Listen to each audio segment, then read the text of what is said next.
What is teaching? What is learning? Many of the concepts I'm teaching about how to design training come from the field of instructional design. Instructional designers develop training programs for people of all age ranges on all topics. They apply the principles of how people learn best to shape a lesson, a course, or even a complete curriculum.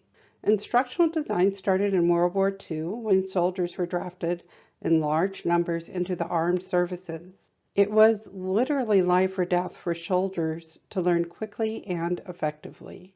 Because they trained so many people so quickly, the people in charge of these training programs were able to rapidly test out theories about how to teach best. As the war ended, there was a need for a more skilled workforce. So the pioneers of instructional design continued to study how to teach most effectively and apply their theories in corporate training programs. The goal of learning is to have a skill become reflexive and innate. However, the process of learning that skill is slow and arduous. Let me give you an example. If you remember when you learned to drive a car, you could see that your parents could drive with one arm on the car door and one hand barely on the wheel. They could fiddle with the radio while still keeping the car in its lane. But when you started driving, you had to put your hands at the 10 and the 2 position.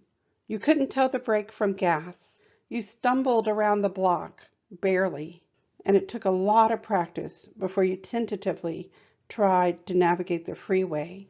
Now you're probably like your parents. You barely pay attention to what you are doing, and you manage to arrive safely wherever you go. It's second nature. Now you have the knowledge of how to drive. It's innate in you. But when you were just figuring it out, you were going through the struggle of learning. The moment where you gain knowledge is a defined moment. This is the moment when all your effort results in a shift that fundamentally alters your perspective. Once you obtain this level of understanding, you can never go back. That aha moment, the moment when the penny drops, when everything clicks, the light bulb. These are all expressions that capture how there is, in an instant, a shift from struggling to learn to understanding.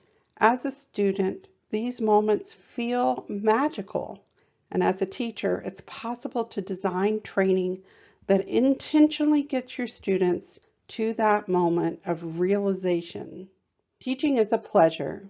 There is nothing more wonderful than being around a student when they suddenly get what you have been working with them so hard to communicate.